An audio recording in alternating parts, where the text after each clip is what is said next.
It's on! Happy Monday, everyone. And we know what Monday means. Time for another edition of Disney. What does Monday mean to you, Jeremiah? Disney Parks Talk Live. That's right. Was that because you couldn't remember the title of the show? No, you just gave a look when I said we know what Monday means. To me, it means Garfield's least favorite day.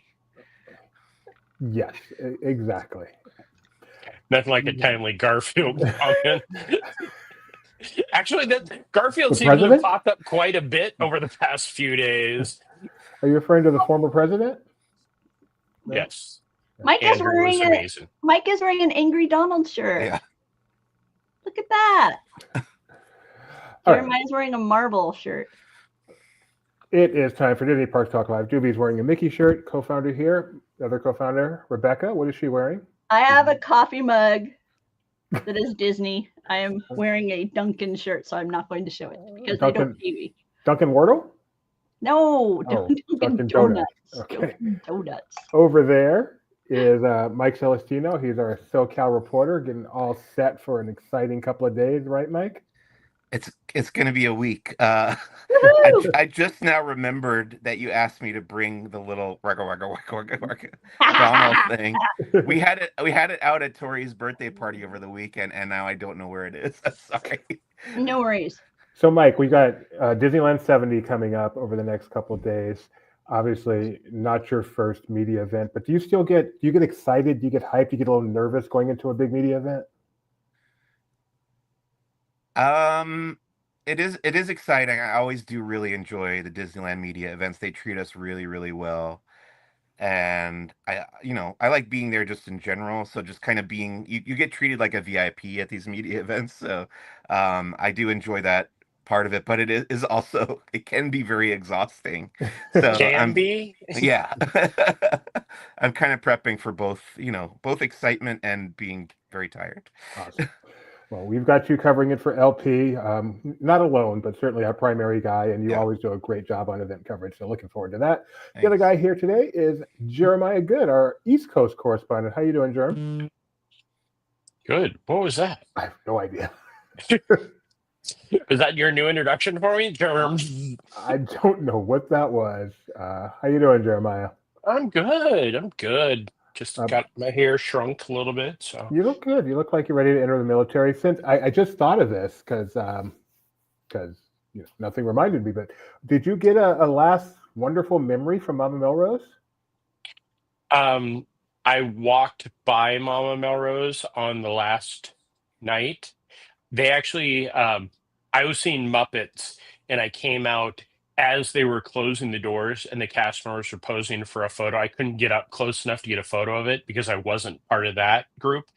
But seeing all the cast members hugging and crying, and I've seen enough things in my Disney life closing to know how impactful that is for a cast member. And the tears were definitely flowing. And that's been one of those restaurants that's been iconic with Disney's Hollywood Studios for many, many years. So it's going to be missed. Did you have a similar experience on Capone's last day? No. Okay. All right. Well, because we had no clue what was going on with that in the future. Let's get going. Let's get started with some news that just happened this morning, and that is with the announcement that Mickey's Very Merry is a thing of the past, but Mickey's Not So Scary Halloween Party. I should say a thing of the past. It'll be coming too, but this was the announcement for Mickey's Not So Scary Halloween Party starting this year on August 15th, which is actually about a week later than last year. They're actually pushing back towards Halloween. Yes, that is Jack the Pumpkin King. One of the things they have this year is a new Jack Skellington. Has everyone seen the new Jack? What do you guys think? Cool. Yeah, he looks much more like the stop motion than the old one. The old one always used to bother me because it had like an oblong head with the chin painted.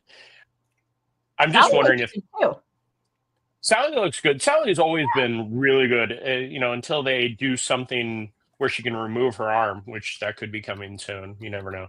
Cool. But do we have any type of confirmation that this will be at Not So Scary, or is it just a meet and greet? Did they say Not So Scary? You know, I, The way it's framed, that's how we've taken it. It is confirmed that this is the new Jack Meaton walk around, but as to whether it's not so scary, I believe that's the implication. But yeah, yeah, because they're at not so scary. So if they're there, and this is the new by the transitive property of equality, this will be there and not so scary. 38 dates this year, August 15th through October 31st. Tickets More as expensive. Tickets as low as $119. The nice thing is the basement stayed the same.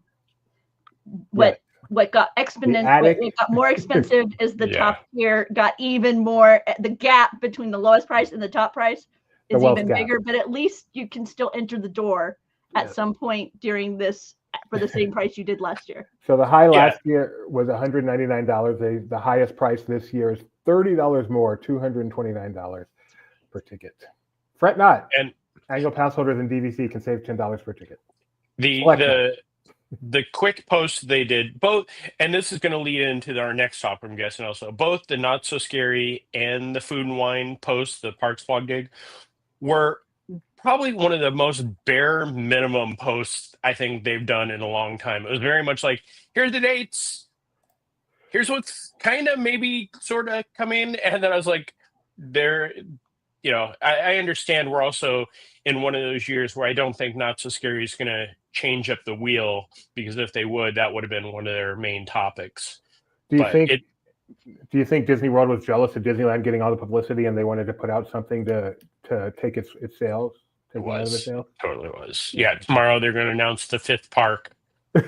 Aren't we just about to enter that time period known as halfway to Halloween? And we have, according to Kyle, we are well past halfway to Halloween, and Kyle has been looking at the calendar going, what is going on? What happened to halfway to Halloween? So. Yeah. Oh, that's funny. Kyle coming into the chat to say no big halfway to Halloween. Yeah, because I know we're beginning to, and I know that Becca and I are on the lookout for Halloween product. It's that time of year when we usually are looking for the little teas or the first little taste. And it's that, by the way, this morning when I grabbed my coffee, I grabbed a pumpkin spice blend. I'm like, what happened? PSL already. Yeah, I saw that and I did the whole pumpkin spice. You, as the cool kids say, manifested this. It was it was the other way around. That influenced me. And then I looked outside and it was all dreary and rainy. And I'm like, no, I want summer. I want hot and sun.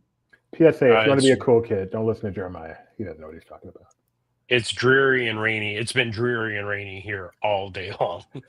Well, hopefully by August 28th, the drear and the rain will be a thing of the past. So the Food and Wine Festival can kick off for the 2025 edition, August 28th through November 22nd. Does everyone remember when this was the cool event because they had food kiosks all throughout Epcot and you could try different foods all over the place?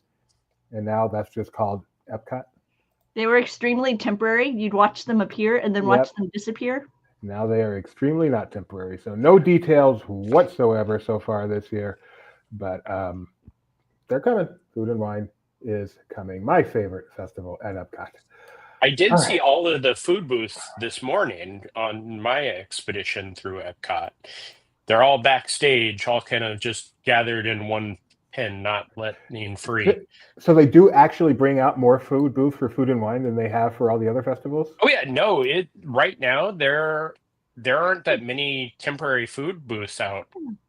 It still goes away. I think. I mean, I don't have the count, but it's not. Kyle, how many food booths do we have right now for Flower and Garden? Yeah, there's an ebb and flow. While Kyle counts, hey, what's up, Deborah? While Kyle counts, let's watch this cool reveal. What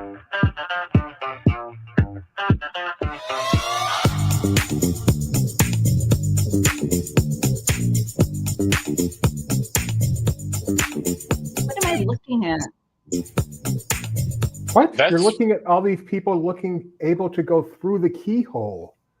That's obnoxious. Why are they going through a keyhole? Because they are now able to get that magic key. At least they will become May 20th when magic keys go back on sale at the Disneyland Resort. You will be able to get the Believe key or the Inspire key Belief Key is only $1,374. Inspire only $1,749. Oh my God. Neither of them gets you into the park every single day of the year. Nothing gets you to the park between Christmas and New Year's. Not even Mike can get in the park between Christmas and New Year's unless he shells out one-day ticket. When was the last time you bought a one-day ticket to Disneyland, Mike? Oh, it's probably like 1998.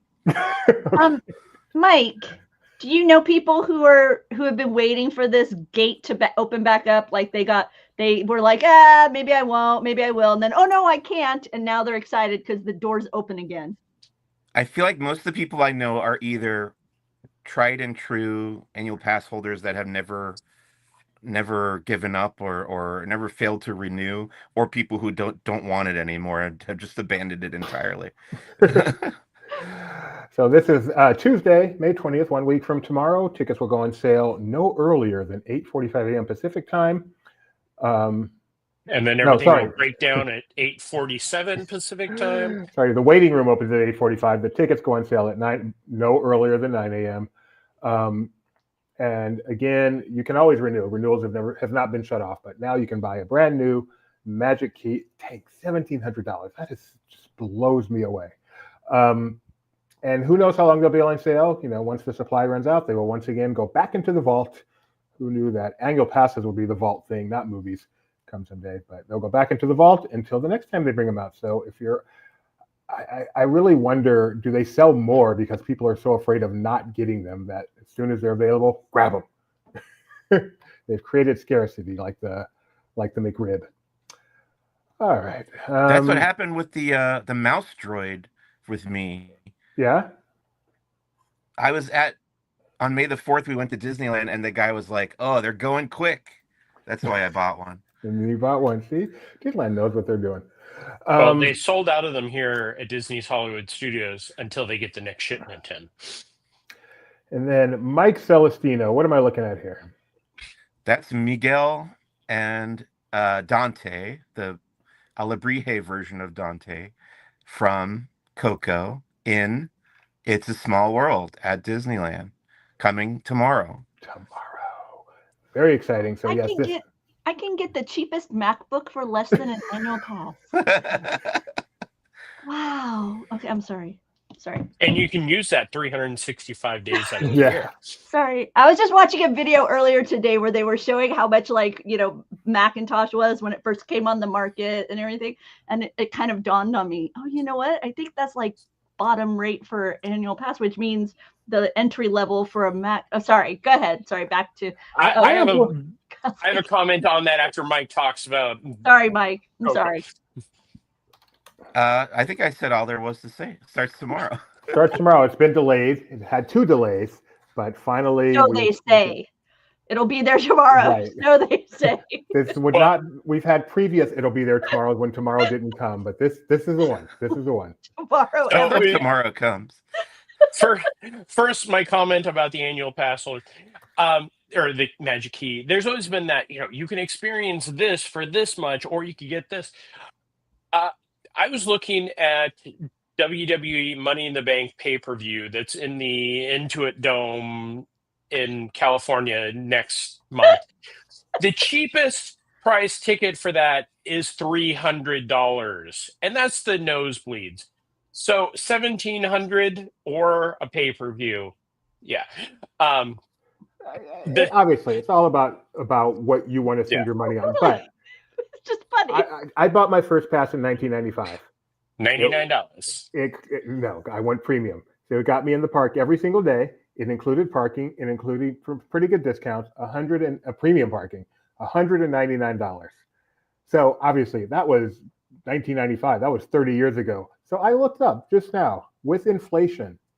That is about $400. $400 compared to the Inspire Key now costing $1,700 and still not getting you in every single day. And I'm not blaming Disney because they're spending the money. It's all about supply and demand. But as I say, I'd love to see similar across other entertainment dynamics, like movies, like Super Bowl, like those kinds of things. Because I feel like that's more the reality of what Jeremiah was saying. How It's amazing how much the cost of entertainment has increased since when we first started that place. Kyle's first bi-coastal premiere pass was $700. I had that one. Wow. That's just It's insane amazing to me. And it's amazing that people are paying. All right, let's go on to the reason. Can I also? Yes. I also was reminded of the mouse droid with this conversation in the opposite direction, because I was saying to our friend Mr. Daps at the park, I don't know when this was, the other day, I said they could have charged twice as much for this mouse droid. And I think people could have bought it. It's $100, and with the discount, it was like 70 something. Yeah. I thought it was going to be $200-$300. Anyway. I'm interested to know the price on the Disneyland 70th R2 unit. That's among the checklist of items I'm asking Doobie and them to tell me, because it's adorable. It'd go well with my Walt Disney World 50th one.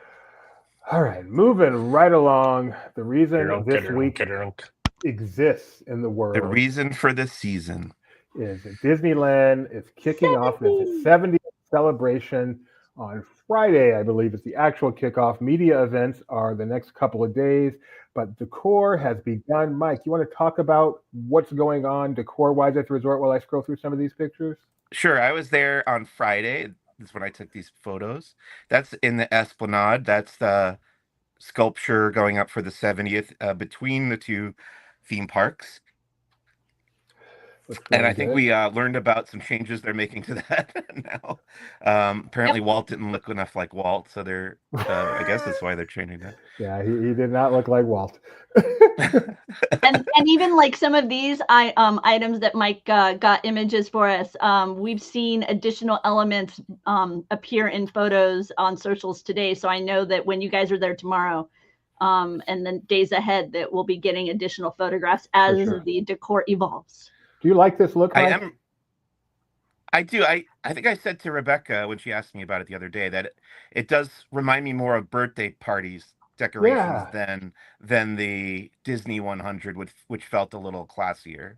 And I am looking forward to seeing what these look like at nighttime, because especially this one here has some neon lights built into it. So I want to see what that looks like lit up at night. The neon lights are bright on Main Street. Yeah. Oh, I like this.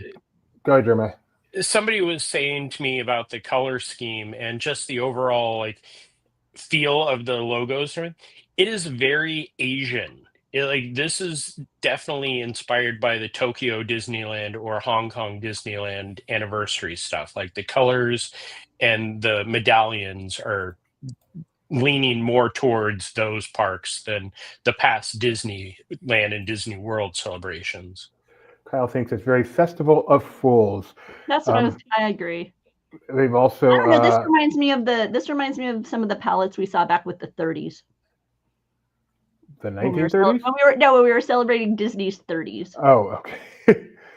So Downtown Disney, of course, has decor too, all over the resort. The hotels have decor. Wow, there's some construction going on back there. The hotels have decor. What are they ripping apart back? Is that a Tortilla Joe's? That's Tortilla Joe's. There's Storyland, DBC. Oh, Storyland. I keep calling it Storyful, but it's Storyland. Okay. I'm like, what the heck? Okay, yes, I see it now. I will be checking that out tomorrow. So lots of decor going up, more to come. Let's see, we got that already. And then we did find out about Paint the Night. Obviously, we knew that was going to be returning. Frozen is going to be returning since it actually fits in the park. This is a parade that debuted at Disneyland 60th, ran in DCA at some points in the intervening years, and now going back to the Disneyland Resort with a brand new Pixie. Are you looking forward to photographing Tinkerbell in her new costume, Mike? I can't wait. It's going to be. I actually do really like Paint the Night, and I'm very excited to see it again. As I said this morning, Paint the Night is the parade everyone loves until they've been to Tokyo and seen Dreamlights, and then they realize, it's okay. Yeah, no, I was talking to somebody and they were talking about Paint the Night, and I was like, I love Paint the Night. I realized in total I've seen Paint the Night 3 times, and one of those was in Hong Kong Disneyland. So I'm very excited to see this again. But yes, Dreamlights puts everything to shame, and then hopefully we'll be able to say that about the Walt Disney World Parade this summer. If we are, that will be amazing, because Dreamlights to me is just like as good as it can possibly get. It's hard to imagine it being better. Spectacular. That said, Paint the Night. Comparison is the thief of joy. Glad to have you back. Also related to the 70th, the Jonas Brothers soundtrack. Nope, the Disneyland 70th soundtrack featuring the Jonas Brothers and many other artists will be arriving tomorrow. I know, Mike, we were just talking about how They Might Be Giants is among your favorite bands. Jonas Brothers, top 5? Definitely in my top 500. Okay, that could be worse. So I found on Sirius XM today they're playing the soundtrack that's debuting tomorrow, but I haven't gotten a chance to hear it. I saw the Sirius XM app talked about it for the Disney hits. They're playing all the music from it. Oh, very cool. Very cool. Rebecca, as she warned us before the show, did have to go. She is okay, so fret not. Let's take a look. They actually did a quick promo because it's not just the Jonas Brothers, and Kyle struggled with these names this morning. Let's let them say them themselves. Hey guys, we're the Jonas Brothers. Hi guys, my name is Scott Wayne. We're Boys to Men. Hey everyone, it's the Potash Twin. Hey, what's up, Miss Topher? It's Fitz from Fitz and the Tantrums. Hey y'all, it's Anthony Carchula. Hi, we're Flor de Toloache. Hi, I'm Grayson Greenway. So check that out. Coming tomorrow. All the streaming services. We don't think there'll be a CD available. If there is a CD available, Mike, will you be purchasing the physical media? I can't. I didn't know any of those artists. You know, Boys to Men. Boys to Men, I've heard of. Yes, and Fitz in the Tantrums. That sounds familiar. Oh, but that's just Fitz. Fitz in the Tantrums. Yeah. I don't know. The others were. They could have been making up their names. Sound like they were actually. Let's see, more 70th stuff. Jonas Brothers. I thought when you said we're going to learn their names, I thought the Jonas Brothers were going to tell us what their names were. Kevin, Rick, and the other guy. Joe, yeah. Joe. Is there a Rick? Kevin, Joe. Rick. Frankie is bonus Jonas. He's not one of the official Jonas Brothers. Kevin and Joe and Nick. Nick Jonas? Nick, yes. Nick. Yeah. In the trash can. They are having a Magic Key event to kick off the 7th. You're going to be checking this out and getting your poster, Mike? When is this happening? So this is happening on between May 27th and June 2nd. Okay. I got to make sure I have a reservation for that. California Adventure, which is not celebrating 70 years, in the Hyperion Theater Courtyard. Themed photo ops, a special photo booth with complimentary prints, and most exciting, this complimentary Paint the Night parade. Which is massive. Yeah, that is pretty good. Pretty big. So, is that like a blacklight kind of thing? It looks very like neon. It looks like it. It's furry also. Yeah.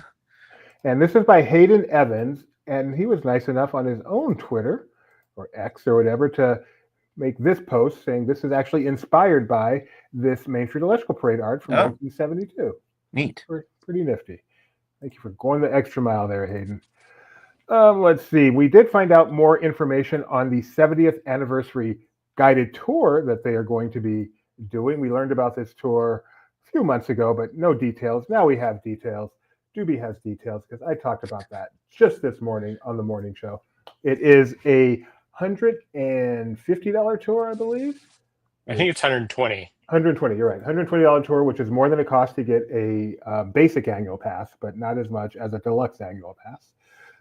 It's a 2-hour guided tour. You're going to learn about significant moments in Disneyland's history as they share rare stories.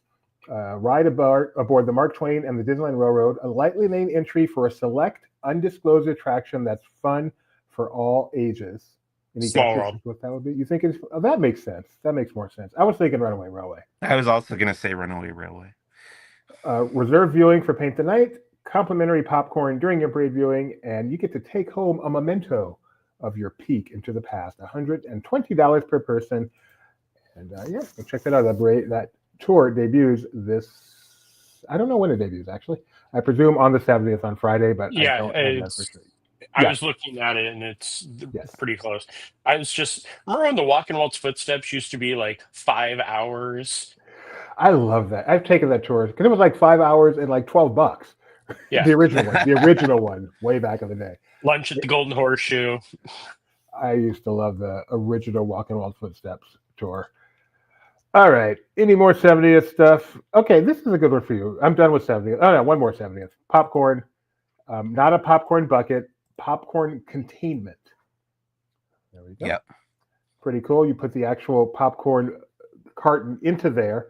We got one of these from Tokyo. I think this is the first one on this side of the pond, and like these a lot. They're kind of good halfway between a full-blown popcorn bucket and just a generic popcorn container. So Paris has one of those for their music festival. It's very cool. But that one's just one popcorn bucket, where this one looks like I think you could put two or one in a soda. Really? It's a bigger one. Yeah. Let's see if you're right. Did we lose Mike? I guess we did. Oh yeah, that's huge. I didn't see that before. That is humongous. Hey, just you and me, Doobie. And then there were two. I know I'm kind of monopolizing the talking today anyways. Let's get to some Disney World stuff and let you... Actually, let's get to a Disneyland Paris thing. Did you see this story this morning? The new lounge? Yes. Yeah. What do you think of that? As somebody who was just there, this location, that's my photo of it from recently. The upper level, I don't believe has ever been used for anything. So they're kind of doing what they did with the carousel building at Disneyland, where they're putting more stuff up there and the umbrellas. So this will be very interesting. It holds 50 people, so that's not a lot. And it doesn't sound like it's fireworks or anything. It's just a bar, and the BDX droids will be there. And then looks like they have, some of the stormtroopers, which is another thing that they don't have normally walking around the park, are stormtroopers. Mike, you're the Star Wars guy. Would you like to check this out? Can you just give me the bullet points again? Sorry, I dropped out for. Go ahead, Jeremiah. Yeah. It's the Disneyland Paris. It's the upper level of the meet and greet for Darth Vader. So you're up above, and it is just a bar. Like, it doesn't sound like there's anything, but they advertise like the BDX droids will be up there, which I don't quite understand how they can climb those stairs. But it's kind of like the Tomorrowland Starlight Lounge up on the upper level, but this is just a bar, no fireworks viewing or anything, because that's an obstructed view of fireworks. Also, do you want those BDX droids around people who are drinking? It seems like those are delicate. They know how to hold their liquor in Paris. Yeah, okay. BDX droids, I don't think they can hold liquor at all. They don't have hands. No mention if it's 21 or older. That'd be, that's the latest thing now in theme parks, is bars being 21 and older at Disney. That starts on May 31st and runs through the September 12th, I think it was. So they haven't given any information on how to make reservations or if it's going to be a walk-up, but I can tell you from my experiences in Disneyland Paris that will be hugely popular, and you probably won't get a chance to be in there. Yes, sir. Wait a second. You've been to Disneyland Paris, Jeremiah? Are you going back anytime soon? Are you loving all this travel?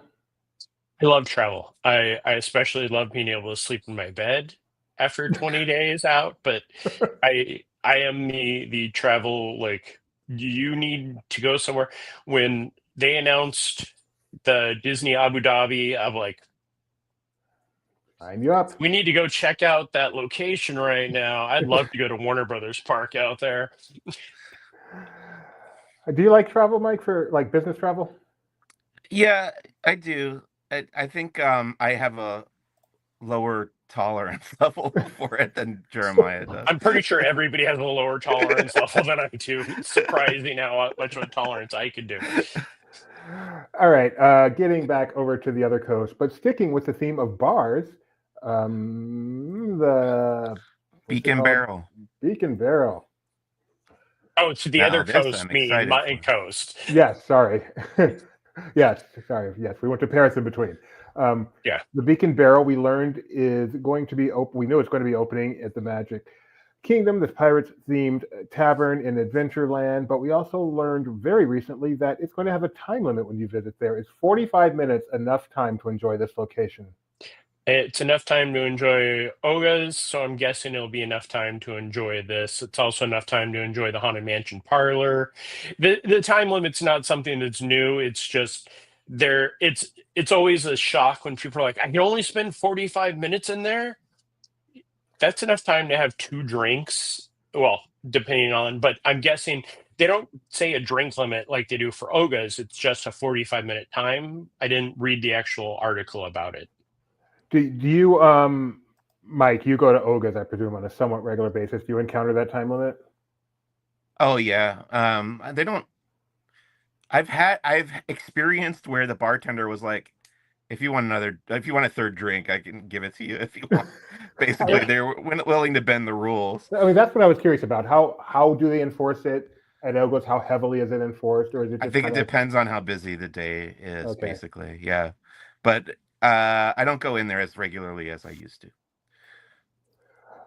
Staying at Walt Disney World, people will not be making a birdhouse in their soul anymore at the Grand Floridian because the birdcage is gone, right, Jeremiah? Yes. Yeah, I visited here, and that is where the birdcage was. They have walls up around the check-in area. They have walls in the back where that little tea room was.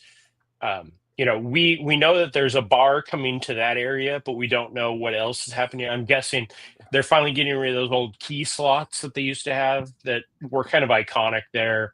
But a full update is coming to the lobby area, so it'll be nice, I'm sure, for the cast members to have more technology right there. Or if they're following the trend, they're going to get rid of the check-in desk and have the cast members just walk around with the iPads, which is kind of what they're doing now. This is actually where the check-in is now. To the right is the main desk, and then they actually have people sitting with you if you need some time to check in. And there is the iconic birdcage from the past. I think the bar will not only be nice for guests, but I suspect for cast members too. They'll appreciate it. All right. Absolutely. We did find out some more about the Disney Villains show. First, tell us a little bit about this show, Jeremiah, and then I'll go with our news. The Villain Show is coming to Sunset Showcase. It is Disney Villains Unhappily Ever After. That will showcase many of the classic villains, such as Captain Hook, Cruella. So this will be something that's fun. It opens up in just a few weeks. May 27th, I believe. Yeah, that is the same day as Little Mermaid.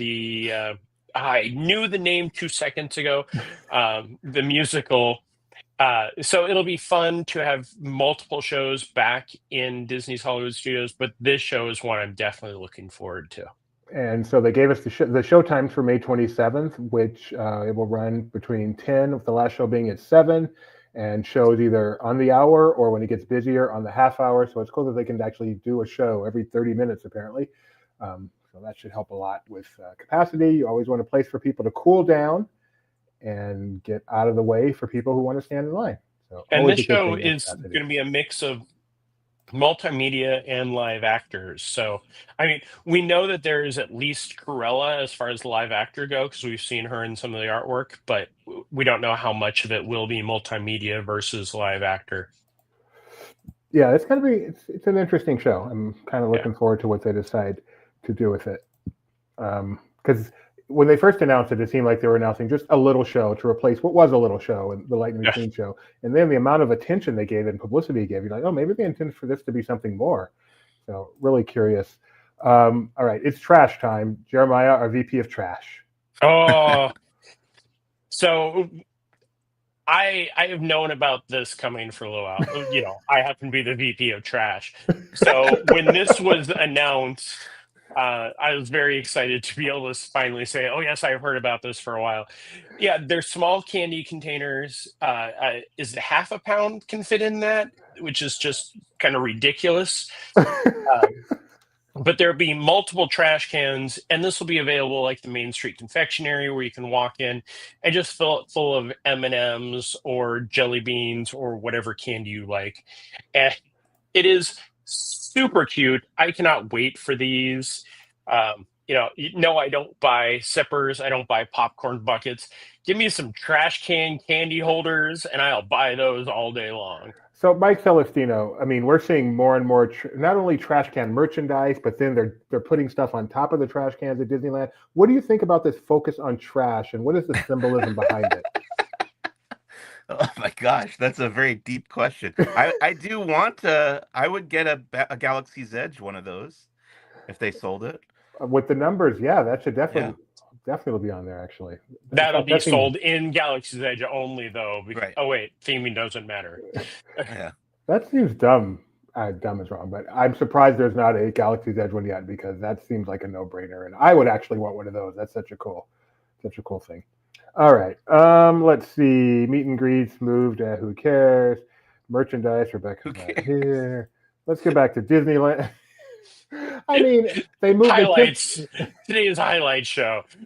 They temporarily moved the Vampirina and Doc McStuffins someplace else. They'll be back In the sun, which is not a fun spot for them. If you're looking Speaking for of them, Rebecca. you'll find them. By the way, can I just point out, I feel quite vindicated because today in our Laughing Place, like brainstorm, whatever we call those things, I don't know what we call them, but we have these little meetings regularly. They're called meetings, yeah. Luke referred to the upcoming Disney World thing as the VIP pass holder. Nobody's going to be calling it VI pass holder. So the fact that I called it what I did, What did you call it again? totally understandable. I can't remember. Because he called it VIP pass holder, he added an extra P. There isn't a P there. There is No, not it's an extra VIP P. yes holder. Exactly. That is exactly. Better to add the P than remove it altogether, though. I really want to make a shirt that has Louisa carrying all the donkeys and put that. Oh, that would be. You know what's better is have Great idea. Maleficent, but blocking the P on the pass holder. I used to have that handy. I wish I still did. It was so funny. So sorry. I just had to pop back in and share that because it was good. She had to share her pass holder. Okay, so since you mentioned the VIP pass holder, I should go through this story, which is there's an exclusive Tumblr coming. yes, it's for adorable. VIP pass holder days. No, This it's is VI pass holder. VI like VI Warshawski, starring Kathleen Turner. Oh, jeez, Doobie. My old. This is by. Did you actually see that movie? No, I did not see I was that like, movie. I don't think anybody ever saw that movie. But I certainly saw commercials for it. This is by Joey Chu. This is coming May 14th through, VI pass holder days are May 14th through July 31st. And this is going to be available for purchase featuring artwork by Joey Chu. There'll be a long line for it. It will be limited edition, of course. It is available beginning May 14th. It is not refillable. It does come with one complimentary drink, but it is not refillable. Don't get too excited. You can buy this via mobile ordering, and it is for annual pass holders only. And it is very cool. I like it. It's cute. It's cute. Let's see where we at. Sorry. Oh yeah, sorry. Construction time. So Mike Celestino, what's the latest on construction over at the resort? Lots of stuff happening in downtown Disney. They are tearing down Tortilla Joe's, where I had my wedding rehearsal dinner. It's gone almost entirely. And Wow. in its place will be two. Is your marriage still okay? This isn't Yeah, we're doing all right. Okay. So We're your weathering first the favorite storm. day? I'm sorry, your second favorite day? Yeah. It's a steakhouse and a barbecue place. Both come in there. That's exciting. The That former is. Tortilla Joe's location. As somebody who has the gluten dynamic going on, when you Yeah. hear barbecue and steakhouse coming, does that excite you, or are you like, oh, so many pitfalls, I gotta be careful? No, those two are usually pretty good. Barbecue, it depends on the sauce, and then steak is largely gluten-free also. Okay. So, and then over on the westmost side of downtown Disney, construction continues on the former ESPN Zone building, and then near Din Tai Fung and the Avengers store, they are building the new permanent Earl of Sandwich, which also will be home to whatever that Union Jack poster it represents. I forget which restaurant's going there as well, but The Carnaby? Yeah. Carnaby. Yeah, it literally says Carnaby. I don't know what that is. Let's see. Right. Kyle's Wedding Reception Restaurant is now a 21 and over playground. My wedding reception. Well, I don't know what's going on at our wedding reception location. But our what do they call that, pre-reception dinner? Is that what they call The it? rehearsal dinner. Rehearsal dinner. Our rehearsal dinner was now Goofy's Kitchen. Yes, used to be Stromboli's, now Goofy's Kitchen. Yep. How about you, Jer? Oh, I'm sorry, never mind. Over at Din. Wow, what an eye roll. You know what's got to be one of the happiest days of my life is when I go to Jeremiah's wedding, and Jeremiah finally finds the right lady, settles down, to spend the rest of his life in marital bliss. I am going to be so happy for him. What's next? I believe it's Evil Eyes. Next is a pin. Anybody know about this pin? No. All right. Well, it is coming to Din Tai Fung. It's a special souvenir pin set exclusively to the downtown location of Din Tai Fung, which I haven't been to. Maybe I'll eat there tomorrow. I have been to the Vegas location. Those little bow people are not Pixar related, but they kind of look like the little bow that's guy. right. You can pick it up for $19.50 or as a gift with any takeout order of $150 or more. And this is coming May 16th through July 31st while supplies last. Ta-da. Love it when the what do they call it? The operating participants get into the fun. Let's see, Laughing Place on Location, which is quickly becoming one of my favorite parts of our little endeavor here. I actually really, really like Laughing Place on Location. This is a good one that was done. Mike Celestino, as we've talked about, is not Mr. Food Guy. He has issues. So, this is a long intro. Is it paused? Obviously, it's not paused. It's moving, you moron. So Eric Goldman stepped in to try out some of the 60-plus new food items that have been added to the Disneyland Resort lately. I love to watch Eric eat. It makes me happy for some reason. So he did a really good job on this. You can check it out as he tries some of the new foods. And there's a surprise about halfway through here that I did not see coming at all. And it was really, really cool. So whatever part you both played in that, great job. It was not my idea, but I did implement it. Yeah, I was out there and I saw Eric recording the day before I was there. So I'm like, hey, how about this idea? And then we kind of grabbed Mike. Like it was going to be something just little, and then I think it expanded a little bit more than beyond what my original concept was. But it was fun. You got to eat what, pickle chips? Yes. How were they? They're okay. They're not crispy, and you couldn't really tell they were pickled chips because they were so deep fried. But I would go back there and get them because I want to say they were only 8 something or other, so it was a pretty good deal for a lot of pickled chips. All right. Speaking of pickle chips, which is a type of food, I believe. Disneyland Hotel will be getting many new types of food this summer as the Storyteller Cafe reopens. It's just so weird, Rebecca, to see this picture and just think of the number of hours we spent in this place. This is like one of our second homes here. And it's now a dinner with character. It is a dinner with character, which means we never want to spend any time there because those things. Yeah, no. But Donald and Daisy look adorable. Yummy treats, man. Yummy treats coming to the hotels, including my favorite coming up right there. Those pancakes in the upper right look spectacular. So, I wonder if they'll be as good as the ones you had at Mother's Day brunch. Those were good. Those were very good. Yeah, bananas Foster mixed with the butter. That place was great. I would love to go back to that place. Yeah, it was really good. Nice little bistro in Pleasant Hill. Mike, do you like gluten-free pancakes? Yes, we do make them on occasion. We have Mickey waffle. Oh. Waffle's not the same as a pancake. I realize that. It's okay. Tomato. No, but we do have the Mickey-shaped waffle maker, and Tori mixes up a batch of gluten-free waffle batter, and yeah, I do enjoy a waffle. I have a Grogu waffle maker. Somebody gave me. Nice. Do you have a waffle maker, Jeremiah? I do not. I think Rebecca might be getting a waffle maker from my push that way. But no! I got a beautiful Dutch oven. It arrived. It will be featured tomorrow on Barely Necessities, and probably again once I actually get to bake with it. What makes an oven Dutch? Is it does it have one of those cute little skirts, or they both pay?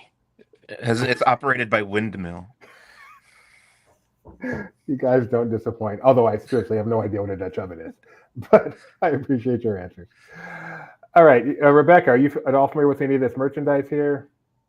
There's a Harvey's tote bag. Harvey's used to do their drops on their website. Now they do them through Disney Store. They go quick. If you're interested, be sure to pay attention to the drop date and be ready with that refresh and have all your information stored in there so that you make sure that you buy your Harvey's bag. Awesome. Jeremiah, I can't tell you how disappointed I am that this new Figment fanny pack is modeled by your hand. Yeah. Nope. It is bright. Yeah, it is. This was one we've heard that there's some new Figment merchandise out there. So I walked into the shop at Disney Springs, and this was screamingly bright. So and not a chance would I ever. I haven't worn a fanny pack since the 100th celebration of Walt, when they gave us those free ones at Walt Disney World when you booked. They came with the cassette. Really? By the way, Doobie, that Harvey's you shared, I thought so. It was today. It's already gone, I'm guessing. So, Really? yeah, I'm going to go double check. But I looked, I'm like, wait, that was dated today. So it shouldn't even be on the website anymore because it probably went so fast. Hey, you can still go buy it on the secondary market. Go ahead. Sorry, Jeremiah. And finally, Jeremiah, speaking of bright. Yeah, super cute. Orangebird is making his, not return, but his dominance of Walt Disney World. There's a lug, there's a mug, there's a tumbler, and now there's this very cute sweater. Is there a jug? No, they have done jugs, like orange juice jugs with the Orangebird. Go figure. I don't usually like Orangebird, but I like this a lot. I like the brightness of it. I would wear this. I like get the it? little face. I like the scalloped collar. Let's take up a GoFundMe and get one for Kyle and make him wear it. Especially with the green, Peter Pan collar. The Yeah. only man in the world who hates Little Orangebird, Kyle Burbank. All right. And finally, I believe we have learned that Coco is finally coming to Hong Kong Disneyland. PhilharMagic. He has been a part of the Disney World version, Yes. the DCA version, the Paris version. When that opens after its extended refurb, it's been down for about 6 months. When it opens on April 23rd, Coco will be a part of it. So thank you, Hong Kong, for joining the rest of the world. Anything else anybody want to mention? I'll be at Disneyland bright and early tomorrow for the Woohoo! big Disneyland 70 media event across a few days. So I doubt I'll get to see you, but if I do, it'll be nice to say hi. Go check out our coverage of butterflies with backpacks from this morning. I had the chance to go over to Epcot to learn about how they tag and track monarch butterflies to help with, the population growth. And it was very interesting. It was something that I didn't think would be as interesting as it turned out to be. Got to talk to some of the fine folks there, including Dr. Zach, who is another one of the main animal people for Is she Walt crushing Disney the World. butterfly? She is. She's like, squeeze the head. No, she's attaching a sticker that I don't know if we have on there. Yeah, there it is. The sticker actually has a Disney address on it, a email address. So if you happen to see this, you can go to file the email address to say you saw it. Wow. Yeah, it's on there if you can zoom in enough. Oh, that's cool. And then they would identify it, and that helps them determine like the migration and travel of the monarch butterfly. Yeah, they track it around the property, but they were saying that they've seen butterflies fly from Epcot to Animal Kingdom with mini stops in between. That's not that far. That's so cute. For a butterfly, it is. I'm trying to think if I've ever been close enough to a stationary butterfly to be able to read that little sticker on its wing. I have at Disney. I learned the way they tag the butterflies is they catch them inside the tent and then they put them in the cooler for a couple of minutes that kind of brings down their body temperature and make them more stationary. And then they attach it with eyelash glue, so it's not harmful to the butterfly at all. I did not realize that was your story. I would not have skipped over it on the list. Yeah. Rebecca brings up a great point. Oh my goodness, has it not even been a week yet? No, it hasn't. Correct. Something happened between last week and this week that probably should have led off our show. Well, I figured since we had an entire show about it and various discussion and stuff, we just throw people over there. But yeah, Disney Parks is coming to Abu Dhabi. Oh my goodness, that seems like it's been so long. It hasn't even been a week. Yeah. Yeah, so as I'm sure you know, Disney Parks announced that they are building their 7th location around the world, their 7th resort around the world at Abu Dhabi. No time frame has been given as of yet, and it will be paid for by Abu Dhabi, or by Dubai, or by UAE, I guess. Kind of like the arrangement they have with Tokyo and OLC. The guys did do a fantastic in-depth stream on it the day it was announced, and then we also did a separate video on it as well that Alex was the presenter for. So we invite you to go check out all that. I'm just curious. Obviously, there are controversies involved with that I don't want to get into here, but just in general, well, what you guys think of Disney Abu Dhabi? Just when I was catching up, just when I went to Tokyo, they added a new one. I know. Mike, you've got probably at least 5 years. I think Bob said like it's 18 months and then 5 years of construction. So got 6 years or so. I'm excited for it. I know all the controversy and everything, but you look at all the other Disney parks around the world, there were controversies when those were built. So alcohol at Disneyland Paris. I'm fascinated by this because we've seen numerous announced and not come to fruition. We've seen others, announced and appear. But I mean, in that kind of that region of the world, we've seen other companies consider having a park out there. So I guess because it is so far out, I'm not invested yet, if that makes sense. I'm kind of like, oh, okay, well, that's interesting. I'll wait. So thank you, Kyle, for clarifying the money is coming from a company in Abu Dhabi Morale. How about you, Mike? Just what you said. I think I'm always very curious to see what the next evolution of the Disney theme park is. And when you build something from the ground up, I feel like it's got to incorporate some of the state of the art kind of stuff, I would imagine. Right. So like Hong Kong. Yeah, it remains to be seen, what they do, and if it's enough to get me to want to go there, I guess. I do think it was interesting that on this day in Disney history today, back some point in the whatever year it was, the campaign to make Disney's America not happen got underway. And that one was successful. Was a campaign for that? Oh yeah, for sure. Mm-hmm. For sure. Yeah. I honestly think if Disney's America had been built, it would be one of my favorite places. I can see that. It looked like a good park. It really did. I understand, again, like you say, the controversy around it, but I don't know.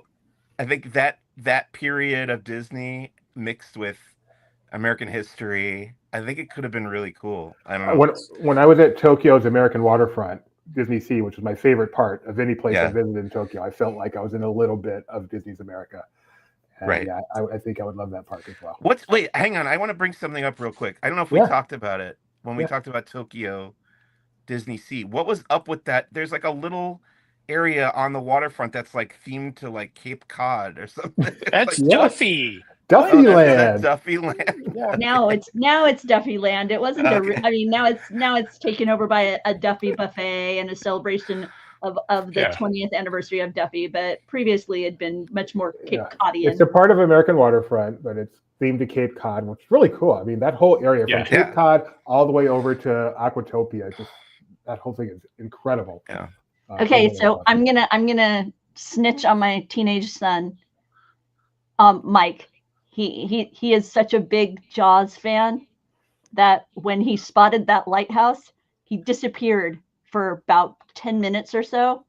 he went up there and recorded a video of himself doing the entire Universal Studios Jaws spiel, the entire thing with the lighthouse in the background and stuff, because he was like, this is perfect. It's just like the Jaws at Universal Florida, so I can finally live my life, my dream, kind of thing. So yeah. Especially since the ride was closed. So yeah, because when we were there, it was closed. Yeah, me too. I was bummed by that, but I thought you meant could you go into the lighthouse? There's like a nice little patio, kind of like there's a stairwell, and then you can kind of stand near the base of it. So he used it in the background as his as he did the dialogue of Jake's Amity boat tours. They're the best. Nice. There are real lighthouses he could visit in New England, but they're not in a theme park. I'm not in a theme park. It doesn't not the same. But yeah. Oh, he was so proud. It was very cute. He was excited. Like, what were you doing? He was like, oh, it's just like the Amity boat tour. So I had to go be a Jaws skipper. I'm like, okay, cool. Yeah, I was disappointed that Jaws was not open. Oh, not as disappointed as that young man. I have done it, so in that way, I do feel more bad for Gideon never having experienced it. Crushed. Yeah, crushed. The refurbishment schedule crushed him. I mean, yeah, I expected he would cry, and then I expected I would cry. I think I came closer to crying than he did. I was very proud of him. Yeah, he handled it well, like a trooper. Hold on, I'm like, what are you trying to do? I can tell you're buffering. I am buffering. Yeah. You talk like Gideon. We do spend a lot of time. Oh yeah, see, there you go. Oh, nice. Oh, no, you're not going to show it. He doesn't want you to show it. Poor kid. Come on. Just the clip. Yeah, there you go. Oh, I got cut off. No, it's the biggest one I've ever seen. It's the biggest one. I love my son. All right. Yeah, I do too, Gideon. I do too. He is talented and a lot of fun and a good kid. And Jeremiah, I know as soon as you have that wedding, I know a couple months later I'm going to get the birth announcement, and I hope you get a kid as wonderful as Gideon. Thanks for joining us, everybody. I apologize on behalf of Jeremiah, on behalf of Doobie, Jeremiah. I think we should all go to Martha's Vineyard this summer for the 50th anniversary of Jaws. That'd be awesome. I'm in. That's a good idea. Can we watch the movie while being in a pool? Sure. Or the ocean? Why a pool? The beach. Because that's too scary. The pool will be hard enough. I like watching an airplane crash movie on an airplane. No way I'm watching. The only safe place to watch Jaws is an airplane. Are you kidding? Can you imagine watching Jaws on the beach, like kind of in the water at night? They used to do that at Raging Waters when they do movies. They would show Jaws out there and the waves would kick in at certain times. That's not okay. I love that idea. I didn't know. I thought the only movie I've ever watched in a pool is Tarzan. Do you remember that, DB? No. It was at the Bonnet Creek.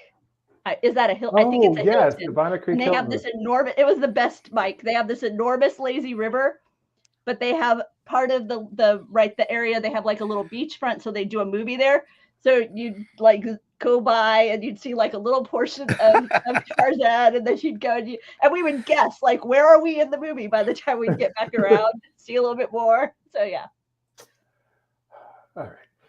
So stay tuned. We'll be live blogging, tweeting, all that stuff over the next couple of days as Disney kicks off its events with the media and then kicks off Friday officially.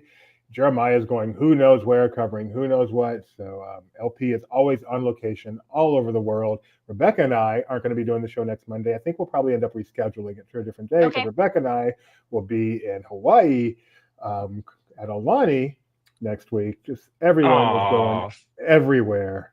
I am looking forward to it. It is going to be great. It is. Leave on Sunday, come back on Tuesday. Most people do not do Hawaii quite like that, but we are, because that is what LP do. Hey, you should do Hong Kong for 23 hours and 50 minutes. That blew me away. That blows me away. That is so amazing, Jeremy. But you're only able to do that because you are Delta One, and so that makes it awesome. Look at the look on his face.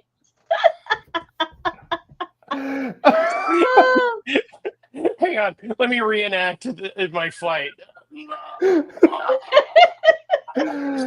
Jeremiah, you may not, I don't know if you can tell, Jeremiah is not a short person. Jeremiah is a solid 6 feet and a little bit. So, yeah. All right, so we'll be back at some point next week. Shows all week. Lots of stuff going on here at LP. Please like, subscribe, ring the bell, become a member if you really love us, and don't forget Mouse Fan Travel for all your Disney vacation needs. Won't cost you an To extra Hong dime. Kong, to Alani, to Paris, to Abu Dhabi, Yeah, Tokyo. that's them. So thank you for joining us. We'll see you when we do. Bye, everybody.